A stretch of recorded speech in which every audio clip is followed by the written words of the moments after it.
Les Toy Soldiers, c'est un nom que j'ai développé pour les marionnettes de hockey. Des gens qui sont sur les réseaux sociaux, qui ne se mêlent pas de leur affaire, qui ne connaissent pas nécessairement les histoires des coulisses, les histoires entre moi et Billy qui embarquent. Je les appelle les Toy Soldiers. Pour pas dire c'est des puppets, c'est des petits soldats qu'on envoie, que je considère comme des jouets, pour venir faire le sale boulot de ces dirigeants de ligue qui savent très bien qu'est-ce qu'ils font. Moi, ma ligue est à 999. Je peux la monter à 1300, je peux la monter à 1400. Si je la fais à 999, allez pas envoyer vos Toy Soldiers pour dire que si c'est moins cher, c'est parce que c'est pas bon. Non, si c'est moins cher, c'est parce que moi, la beauté de ma ligue, je développe le joueur. Je comprends que le joueur n'a pas d'argent. Quand on parle de Toy Soldier, quand il y a une personne qui me critique sur les réseaux sociaux, quand on parle de critique, ne vous embarquez pas dans ces choses-là. Quand on va parler de Ligue de Ultimate, c'est des gens que j'ai été m'asseoir au restaurant avec eux autres, qui ont ri de moi dans ma face. Aujourd'hui, ils ont fait faillite. Game over, tant mieux, bravo. Ça a changé la dynamique du hockey. Présentement, les gens qui étaient chez Ultimate, ils sont venus tranquillement chez nous. Qui a gagné? On aurait pu former une association. Mais arrêtez d'envoyer ces Toy Soldiers qui ne connaissent pas les histoires, qui prennent des histoires de d'autres personnes, qui les manipulent, qui les envoient à moi. Je vais me défendre. On parle de MPH, on parle de Ben et Halal. C'est une ligue qui jouait dans notre ligue.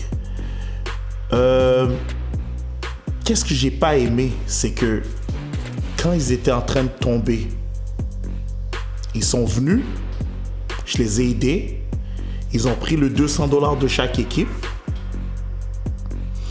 On avait une des meilleures saisons à Montréal en termes de hockey. LHBAM n'existait même pas, n'était pas sur la map. D'autres ligues que je ne vais pas nommer parce qu'ils m'ont rien fait, n'étaient pas encore sur la map connue. Et on regarde à la fin, leur mentalité était tellement petite. Ils ont préféré voler des dossiers, se fuir avec les dossiers, après que je les ai aidés dans une autre ligue, que cette ligue-là a fait faillite. Bravo. C'est ça la mentalité de ces hommes d'affaires-là. Ils ne voient pas big, ils voient petit pour quitter ma ligue en volant des dossiers. Ils peuvent me confronter s'ils veulent encore. On était chez un avocat. S'ils veulent, ils peuvent me confronter. J'ai rien à cacher. Je dis la vérité. Aujourd'hui, ils sont où? Ils sont plus là. Quand on parle de Ultimate Hockey, j'avais beaucoup de respect pour la ligue de Ultimate. Juste à temps que le dirigeant, j'ai nommé son nom, j'en ai rien à cacher. Tu prends ton équipe comme des marionnettes, comme ils doivent se soumettre à tes conneries. De voir des frères qu'on a voulu travailler ensemble. J'ai investi dans la ligue sans qu'ils le sachent, le Team Haïti. La première fois qu'ils ont été forts leur tournoi, j'ai mis de l'argent.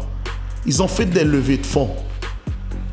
Je n'ai pas nommé des noms parce qu'il y a des gens à l'intérieur de cette organisation-là que je respecte beaucoup. Mais la tête dirigeante, got to go. Ça, c'est un des gars que je considère hypocrite, qui travaille derrière le dos, mon dos, qui m'a volé une ligue et qui me rend en pleine face. J'en aurais dû. Quoi? Oh, je vois. On aurait dit quoi? On t'aurait dit plus. Oui, maintenant t'as fait faillite, on n'en parle plus. On va parler de Burroughs. Burroughs, c'est une grosse organisation. Beaucoup de respect pour les tournois Burroughs. Mais à l'intérieur de l'organisation Burroughs, il y a des pommes pourries.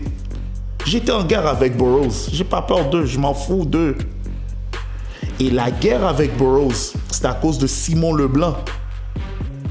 Il peut venir me dire en pleine face, je m'en fous, c'est à cause de lui. Pour se retrouver que les gars de l'organisation Burroughs l'ont foutu à la porte. Il fait plus partie de l'organisation. S'il était intelligent, il serait encore là. Burroughs, c'est une grosse organisation. Quand je parle des tournois Burroughs, une très grande organisation.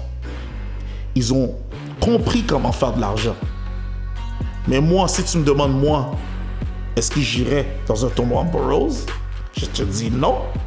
Pourquoi j'irais dans un tournoi Burroughs rouler des heures pour aller me faire peut-être un 10$? Waouh! Je crois que ma mère m'a bien éduqué, elle m'a envoyé à l'école, j'ai appris, les maths n'étaient pas ma matière la plus forte, mais à la fin de la journée, 1 + 1 = 2.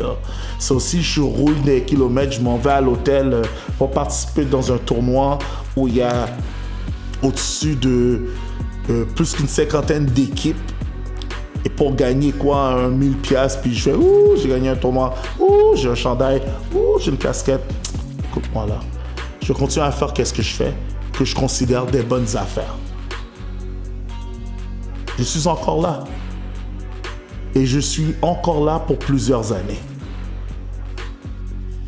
Le dernier mot pour la fin, venez jouer à la GHL. On est une très bonne ligue. C'est vrai, on est petit. Petit, la différence entre petit et grand, c'est plus que c'est petit, plus les gens se connaissent plus. Plus que c'est grand dans les grandes ligues, ils se perdent. La GHL, si vous venez jouer à la GHL, c'est une famille. On a de la boxe, on a de la lutte pour ceux qui veulent s'entraîner. On a un restaurant, on a des ligues, on a des locations. Moi, je ne connais pas un grand joueur à Montréal qui n'a pas joué à la GHL, même s'il le cache. Je ne sortirai pas les photos pour montrer que Pat Ducharme a déjà joué à la GHL, a déjà joué à la NSA. Je ne le ferai pas. Je ne sortirai pas une photo pour montrer des plus gros joueurs à Montréal. Ils sont passés sur la GHL. C'est comme le donjon dans Rocky. Vous avez commencé là. Ne critiquez pas la place qui vous a mis au monde. C'est ça mon mot de la fin. Ne critiquez pas la place qui vous a mis au monde.